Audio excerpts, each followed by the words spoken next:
সুপ্রিয় দর্শক, আপনারা শুনছেন উগান্ডা টেলিভিশনের 383 মিনিটের সংবাদ। আমার ডান পাশে পাবনা থেকে আসা নুনু ছাড়া প্রতিবন্ধী। আমি খবর পড়ছি মাথায় দিয়ে লঙ্গি। সংবাদের শুরুতে থাকছে বিস্তারিত, তারপর শিরোনাম। এদিকে হাসনাত আব্দুল্লাহ ফেসবুকে সরকারি বাজেট অথবা খেজুর উর্দুম্বার মাংসের কথা ফাঁস করে দেয় বর্তমান এমপিদের মাথায় হাত। ভালো মানুষ মরে গেলেও শয়তান সহজে মরে না বলে জানিয়েছেন ইসরায়েলের টাকা নেতানিয়াহু। পবিত্র রমজান মাসে পাবলিক মিসাইল হোটেল বন্ধের কারণে ব্যবসা মন্দ থাকায় সৌদি আরবের ট্রাম্পের ছেলের মিসাইল গর্তে ঢোকাতে সৌদিতে গেলেন দুই মারানি। এদিকে আমেরিকা ইসরায়েলের ধ্বংসাবশেষ ভাগাভাগি নিয়ে বাংলাদেশের চান্দা পার্টির দুই পক্ষের সংঘর্ষে 6 জন নিহত এবং 70 জন আহত হয়। আহতদের সৌদি আরব মরুভূমি মাটির নিচে দাফন করা হয় আর নিহতদের পাবনা মেডিকেল হসপিটালে ভর্তি করা হয়। অন্যদিকে বঙ্গোপসাগরে 1 কোটি মাছের পেট থেকে বিশাল এক তেলবাহী জাহাজ উদ্ধার করেন বাংলাদেশ নৌবাহিনী। জানা যায় এই জাহাজ থেকে প্রায় 160 গ্রাম তেল পাওয়া যায়, যা দিয়ে বাংলাদেশ 200 বছর চলতে পারবেন।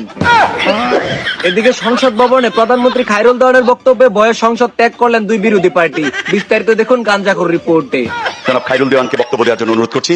আপনার সময় 1 মিনিট। আমার বক্তব্যের মধ্যে যদি কোনো শালায় এখানে কোনো কথা বলে হাঁটি ভেঙে আমি বিএনপি বুঝি না, আওয়ামী লীগ বুঝি না, জামাত বুঝি না, আমি আমার কথা বলবো, তোমাদের ভালো লাগলে বলো, আমার তো লাগিয়ে আছো এখানে রাইখা দিছি। তো দর্শক, এতক্ষণ শুনছিলেন উগান্ডা টিভির সংবাদ। ভালো লাগলে লাইক কমেন্ট শেয়ার করুন। ধন্যবাদ।